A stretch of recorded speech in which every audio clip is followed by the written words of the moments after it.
You're such an asshole. Cappy, sicker than a dog, but that doesn't slow us down at Asshole Consulting, where I, the world's only professional asshole, answers your questions because your dad was kicked out of the house by your mom because your mom wanted to get some other dick.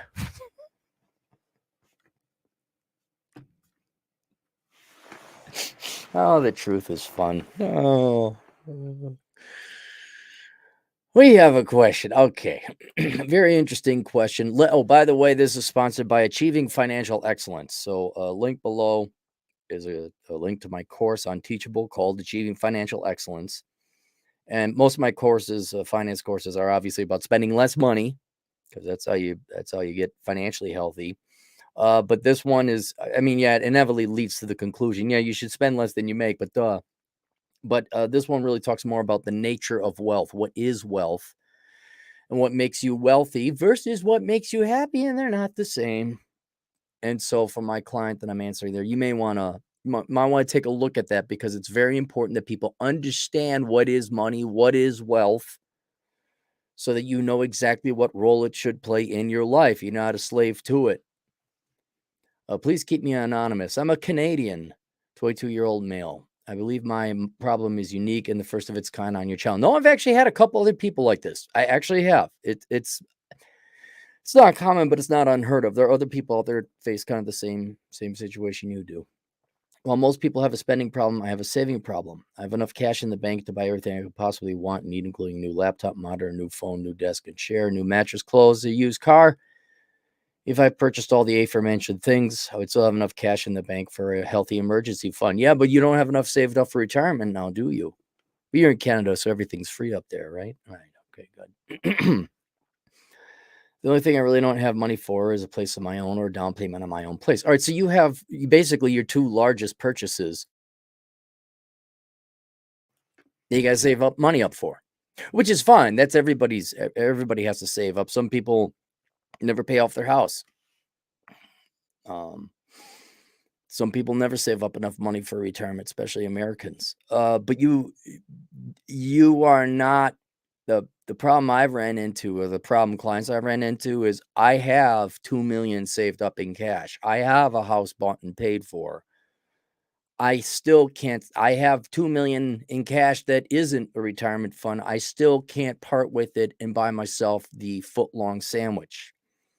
That's the problem. That's where they can't enjoy their money anymore. You are not at that stage yet. Now, you might be at that point where you're not allowing yourself to buy food. You're not allowing yourself to buy convenience, which I'll get to later.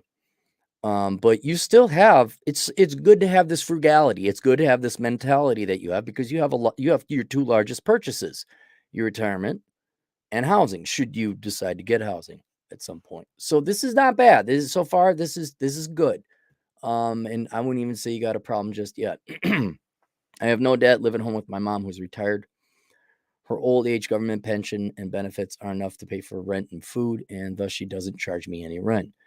I get to keep all the money that I earn. The only real expenses are internet, my cell phone bill, public transport. There's no car in the family, eating out and ordering in Uber Eats. All right, so you allow yourself the occasional treat, Uber Eats and eating out. That's not. I didn't even start doing that regular until I had to, it was impossible. I had to go teach dance classes at night, so I'd order while I was on the road. So you can loosen up the purse strings. That's you occasionally afford yourself that nice thing. Any additional money that I have is simply sitting idle in the bank.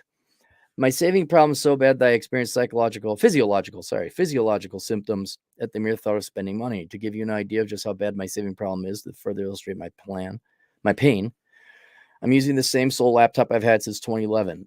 So far, don't see a reason to. My laptop is probably older than that. Does it work? There you go. I'm using a smartphone with a cracked screen that has powdered glass coming off of it from the past year. My laptop thing also has a cracked screen. So far, you're not, I'm going without food or insurance or stuff like that. I'm 110 pounds and 6'1". That's what I'd be more worried about. Wear the same clothes that I wore in high school. These clothes were purchased from Walmart. They're not torn. They're highly unfashionable, and my friends make fun of me for dressing like a hobo. Okay, that might be an opportunity for you. Why don't you go to Goodwill and buy some clothes? Look, you don't have to buy fancy clothes. You can buy good-looking clothes at Walmart or Goodwill. I get all my clothes at Goodwill still. And they got some fancy stuff at Savers. They do. Oh, people laugh at me. Did you go to Goodwill? Yeah. And then they're like, that's a nice shirt. Thank you. We got it at Goodwill. Where did you go? I should really ask my friends where they go to get their clothes. Like, well, where do you go? What, you and I are just the same. Where do you go? Wow, it doesn't even possibly look any better than my clothes right now. Where do you go? Oh, you go to Kohl's. Oh, fancy. I don't have a car. I take public transport anywhere, everywhere like a bum. No, that's not, you're not a bum because you take public transport. Public transit is fine when you're a teenager. Might be fun then, but as a young adult, you really need to have your own car. I needed to buy airplane tickets and frantically searched for dates with the cheapest price. After deciding on the date, the price went up by $200. I panicked and bought these tickets at the higher price. The next day, the price went back down than what it was before. I beat myself up for a week that I lost $200. While $200 is a small amount, losing this money wouldn't make me or break me. Yep. All right. There's a little mental problem here. When eating food, I literally scrape away every last crumb to avoid wasting food. The money I pay. Okay. Here's what I need you to do. Go back, say 70 years in America. I know you're Canada, but just go back 70 years. That was normal. You cleaned your plate. You tightened your belt. You are 100% normal in that regard. Now, you might say that you're slightly outdated, that's old school thinking, like people hiding money under the mattress and saving bits of yarn like it's the Great Depression. But that's been the human existence for most of your life, most of humans' lives, most of human history. This whole, here's some free money, President Prettyface, that schmucky guy's the president. What's his name? Trudeau. President Pretty Boy over there, who just, here's the money. Yeah, yay, popular. Right, that's brand new into the human psyche. And whereas most people are lazy and they like consume now because you don't know when you're going to get your next meal. That saving and frugality, that's also hardwired into some people, and it's perfectly fine. There's nothing wrong with taking public transport. There's nothing wrong with not replacing your clothes if it's not needed. There's nothing wrong with scraping your plate. I've had friends who, like, we'd be sitting at dinner and, oh, sir, are you done? And my friend, like, yeah, I'm done. Like, do you want me to box it? And he'd say no. I'm like, hold on now. Excuse me. I'll take that. If you ain't going to eat it, I will. And from the sounds of it, your mom is, she's on government pension and all that. So it sounds like you were brought up at least a lower middle income. So far, you're not wasting money. That's as far as I can tell. You're not wasting money, and you still have a lot of things to save up for. So I think you're being very reasonable. I believe I am this way because I grew up poor. There it is. As a little kid, I literally had no money, had to live the way in which I'm living now. I had to count every penny because if I overspent, I wouldn't have any money left over for food the next day and I would starve. I noticed there's no father involved. Even though I have more than enough money today, this childhood trauma has stuck with me and I remain apprehensive about spending money. Good. See, you're not, if you didn't buy food, see, where I'm not worried about you is because you said you got Uber Eats, you eat out occasionally. Okay.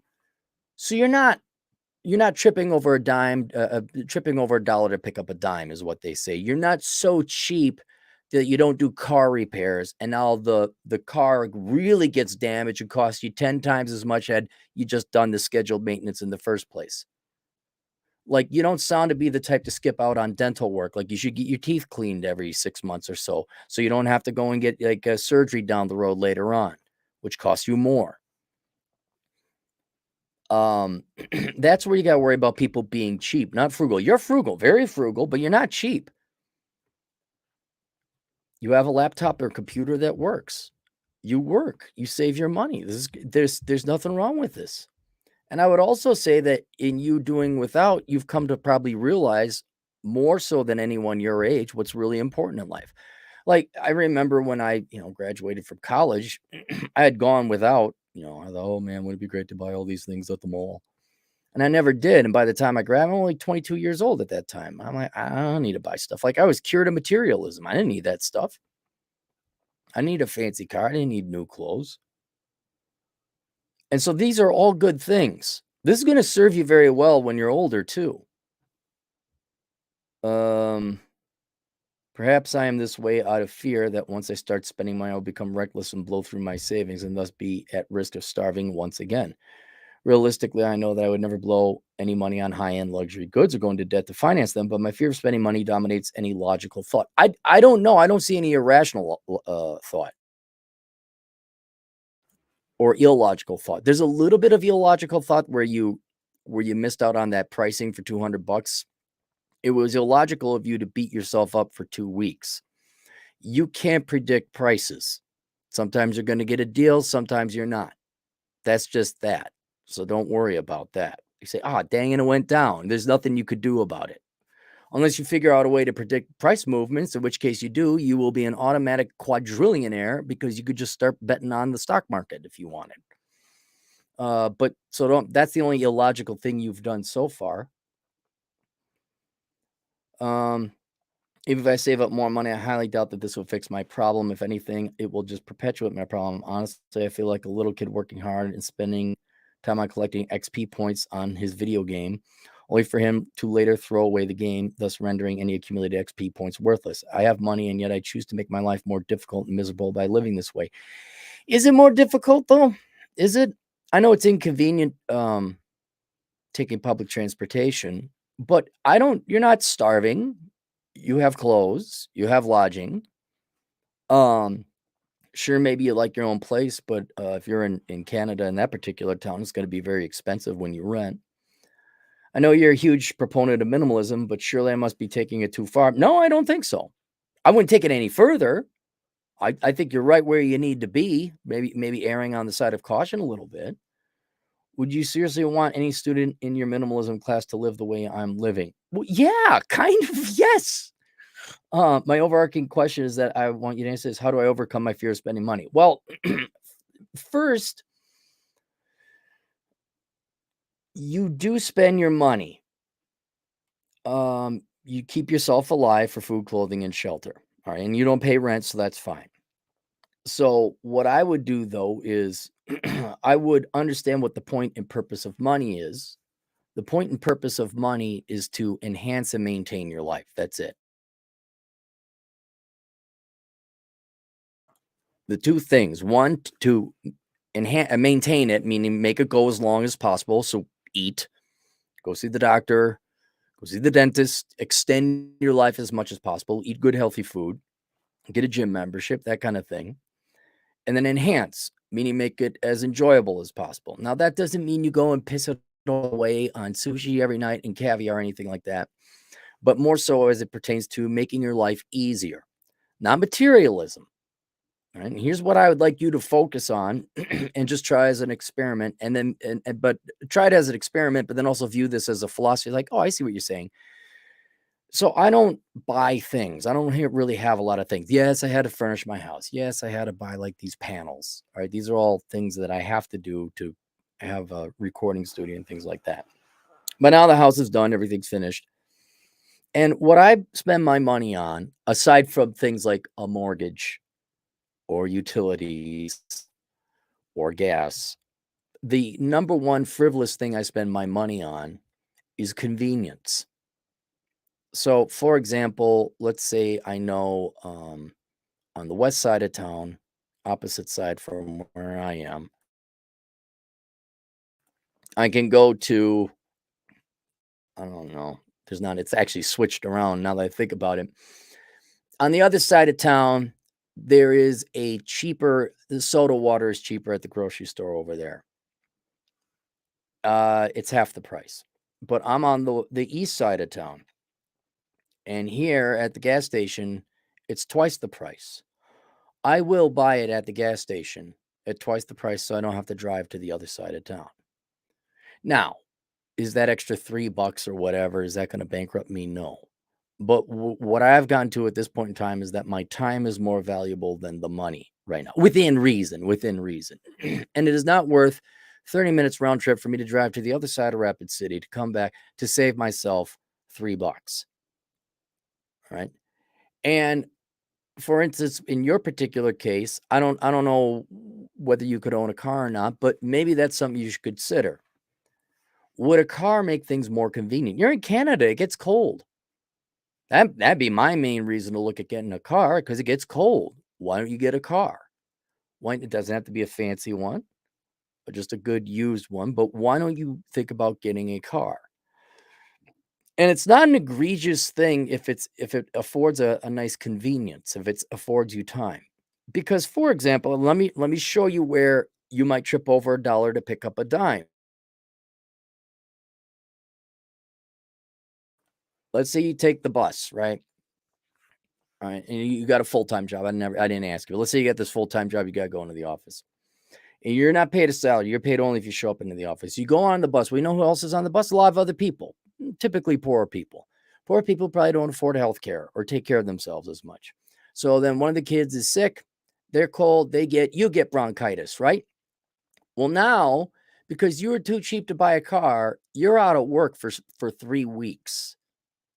Whereas if you just bought the car and not stood out there in the cold waiting for the bus, getting on the bus where everybody else has their disease, you catch a cold or something, now you're out 2 weeks. And then who knows, like over the next 5, 6 years, how many more times might you get sick riding the bus or the subway or whatever else have you. You're also maintaining and enhancing your standard of living. Enhancing. I remember not having a car in Minnesota. That sucked. It was cold waiting for the bus. But then once I got a car, oh my God, I got heat. I went forever without a garage. I thought, oh, I got a house. Oh, how nice. It's warm. And then there's my car. I wouldn't afford a garage. Well, one, because none of my houses had garages. They're all duplexes. But when we finally moved into an apartment and we had a heated basement garage, I'm like, oh my God. I don't have to chisel off the centimeter of ice on the windshield. I don't have to wait for the car to heat up and freeze with my hands on the steering wheel. And although these enhancements, these amenities do cost more, they're not the most expensive thing.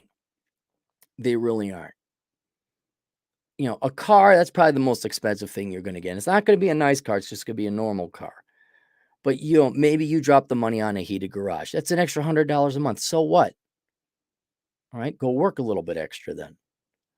The clothes, I'm with you on the clothes, man. I just don't see any reason to change in my clothes. I don't really, maybe there's another, like, use that as your first test run. Why don't you go to Walmart or Goodwill and get yourself 2 new pairs of pants and 2 new shirts? It's fashionable. They got fashionable clothes at Goodwill and Walmart. It's not the 80s anymore. Like, oh, you didn't get it at the mall store. You can punch them in their face, which is what I should have done. But why don't you drop that? That shouldn't run you more than $40 Canadian. 2 new pairs of pants, 2 nice shirts. That's it. Just or a sweater, whatever you want. Just something. 2 shirts, 2 pants. That's it. And instead of like, oh, I'm afraid I'd spend my money on stuff and then I'm gonna go blow away through it. No, I don't think so. I think the fear is too ingrained and you're too old now. It's too hardwired into you. So I don't think you have to worry about that. But I would learn to afford yourself things that are going to make your life easier and possibly make you money in the long run. Like, here's another thing you're going to probably face. All right. Do you get the absolute cheapest piece of crappiest car you can get because it's cheap? Or do you drop the extra money on a car that's got some lower miles so the seals aren't dried out and it doesn't cost you more in repairs and downtime than it would if had you bought that piece of crap car? And so I don't think you got a problem. You're on maybe the cusp of getting there where you're so cheap it starts to cost you more in the long run, but I don't think you're there. I don't think there's anything wrong with taking the bus or living at home or not getting new clothes. You probably should get some new clothes. You probably should just, Walmart or Goodwill, nothing fancy. Um, would I want a student in my middle class living the way you're living? Not forever, but yeah, you're a young man. That's exactly how young people should be living. And you're a young man. That means you're going to experience this, so you're going to know what it really takes to survive in life. So you will appreciate the value of a dollar. I mean, I get a lot of these kids who they don't pay for their consultation. It's their parents. They live at home, not criticizing you, but like they live at home, they don't work. Mom and dad pay for everything. And I'll be like, okay, well, if you're not working at all and you're just living on and sponging off your parents, yeah, this is going to be $200. They'll pay. You know why? They don't know the value of a dollar. You do. You had to work for it when you were a kid. I remember the days, 1983, going dumpster diving, finding cans of Michigan for 10 cents a can. I know what the value of a dollar is. So I don't think that will ever leave you. So I won't worry about, I'm just going to go and once I spend $1, I'm going to blow $10,000 and take out a loan. But where I get a little concerned, we say, I choose to make my life more difficult and miserable this way. All right, well, let's stop doing that. And what I'm saying is that you can make your life less miserable for less than you think. If you spend a little bit of money on some convenience, you're going to make your life less miserable. And in ways that you typically can't see, you might actually end up saving money in the long run. As an example, I said, well, don't take the subway or the bus or whatever. You get sick. Now you're out of work, things like that. A lot of it does have to do with your physical health. Like if you deprive yourself of warmth, food, vitamins, things like that, you'll get sick and now you're incurring medical bills. But yeah, you could, you don't have a problem yet. And yeah, you could spend a little bit of money on some smaller things. How do I overcome my fear of spending money? I don't think one, I'll tell you this, you don't overcome your fear of spending money. I don't overcome my fear of hunger, cold, starvation, or money. I don't. How can you charge your girlfriend rent? Because I'm not going to pay it. You pay the rent. Miss here half time. All right. I have no problem. Like, no, that's my money. No, that's my food, clothing, and shelter. So the spending will never go away. The fear of spending will never go away. And so you should not fight it, is what I'm saying. That's a good fear, but you should know when it's starting to inconvenience your life. Oh, and this was the other thing. Let me go good to my notes here. Oh yeah. Okay. So two final points, then I'll go here. First, you're not there yet. You're not a position where these guys where you got millions of dollars, you got more money than you're going to live through, and you can't loosen up the purse strings. You can't go and enjoy life, right? But you're on your way to becoming that because Lord, I don't know if you're studying engineering or what, but you're on your way. You got your spending down. So what's going to happen is you're going to accumulate all this money, and then you're going to be middle-aged. And unless you absolutely were stupid with your money, there's no way you're going to live through it all. And what you got to realize is that all that money, that's not just random bits of paper or zeros and ones that ended up in your bank account. You gave up your time. You gave up part of your finite life to get that money. And so that money is your life. This is why I hate people who say it's only money. I'm like, well, then give me all of yours, because they know deep down inside it's your life. You had to exchange your life to get that money. That's why I just hate people who just want to take your money, the social, under the guise of charity. It's like, at least a thief takes it for themselves. These leftists, they take it for, so I can feel good about myself giving it to other lazy poor people who don't want to work. Well, then why don't you use your own money? Because that's my life. Well, it's my life too. Yeah, but I don't care about your life. Thus, every leftist ever. But when you get to this point, and that's why I've had to point out to these other guys who got millions saved up, like, guys, that's your time. That's your life. And if you don't go and start living your life doing what you want, if you don't spend that money someone else is going to get it. Now, maybe you got some nieces and nephews you love. Maybe you got some family members you love, and it goes on to them. All right, well, then you are giving them your life. You're extending their life, but giving them yours. But if you don't, the government's going to take it, or somebody else is going to get it. Because if you don't spend it, somebody else will. And all that will have been was you enslaving yourself to that other person that got it. Again, maybe if you're, you got kids and you worked really hard and you got lucky and saved up the money, or you just worked hard and you got like, oh, here's a what's it called? An inheritance, son. And your son is better off for that. But yeah, a lot of these frugalists, these minimalists, they take it so far to the extreme where it's like, look, you got this money. Well, I want to keep taking the bus. Don't take the bus. You're going to get shot. You're in Philadelphia. Go down to Florida. Why you go down to Florida? Well, but the rent here is so much cheaper. You have $5 million. Go rent a nice little place. It doesn't have to be egregious. You can do the math. You got plenty of money. And so that's where you got to worry about it, is you're going to save up this money at a certain point in time. And money is meant to be spent. That's what it's meant to be spent. Meant for is to be spent. I mean, have a little cushion so that you obviously live old and you don't run out of it. But the worst thing you can do, oh my God, the worst thing I'd ever do is if I died with money. I want to like borrow as much money against it, go piss it away, have fun. And then the second the last penny I spend runs out, I die. I mean, you can't do it that way. Obviously, you got to save up more money than what you're going to live through. But just so you know, that's your life, okay? Your money is your life. And if you don't spend it, somebody else will. And life is meant to be enjoyed. You've sacrificed, you've done without, you've been frugal, and now you can afford certain things. All I'm saying is for you to be amicable with, yeah, I agree with you. Don't buy stupid stuff. Don't buy things. But the reason you get food is because it's convenient. You don't have to cook the food. I don't blame you. I buy that's another thing is the convenience. I pay for convenience, not only so I don't have to go to the other side of town, but I pretty much pay for all the food.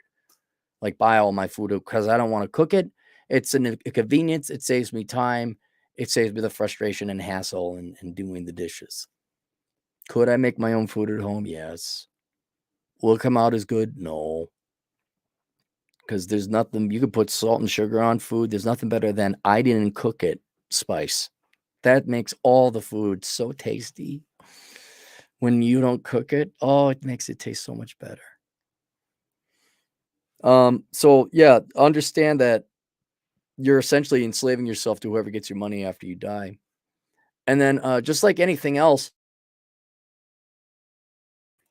to make sure you don't become that, let's start now. Let's nip it in the bud so that you have the ability, you have choice.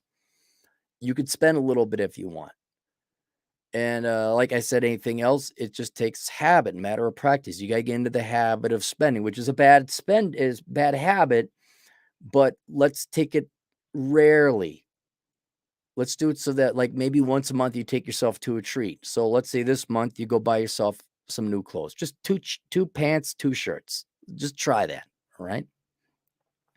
I'm going to imagine you need, here's another thing you shouldn't chintz out on, a good pair of boots. All right. If you're up in Canada, you should get yourself a good pair of Red Wing boots, whatever color or fashion. It's up to you.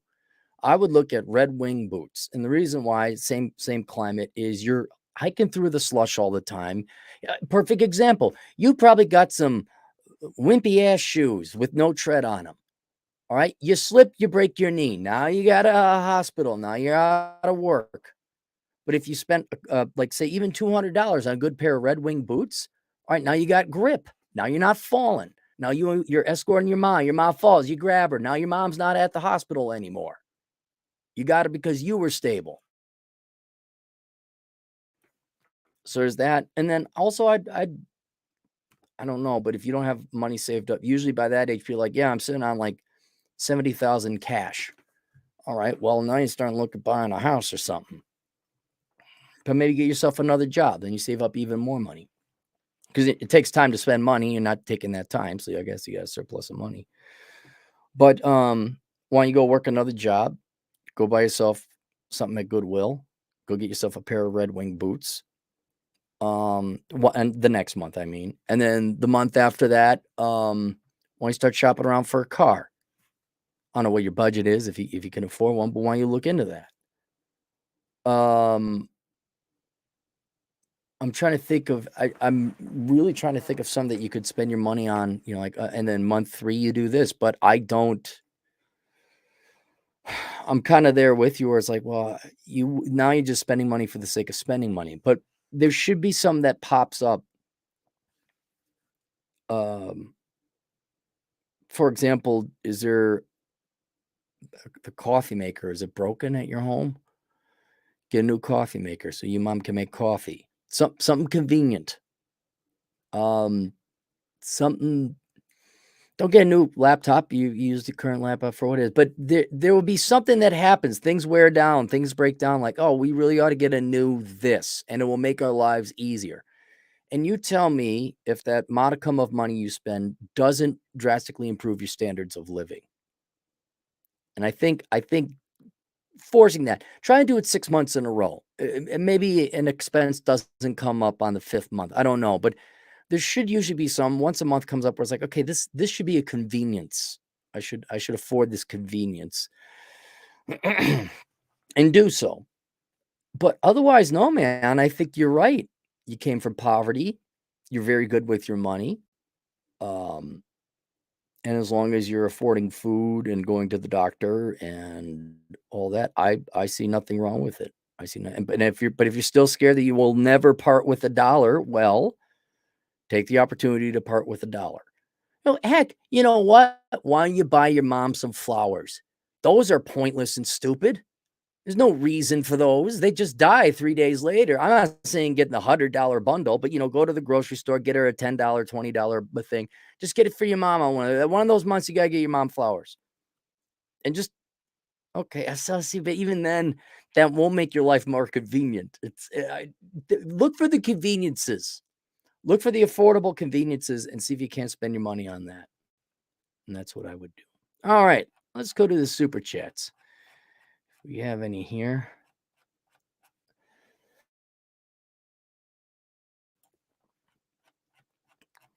I saw Alex Patino in here. Previous podcast. Red Hawk, $5, 5 Jenner. Thanks, Red Hawk. Hey, Cappy, what microphone do you use? Would you recommend? It's just a Blue Yeti mic. I don't even know if they make this one. This is the old one. They're fine. They're all right. They're good if you want to get started. No dicking around.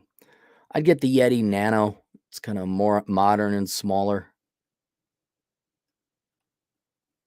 It's good enough.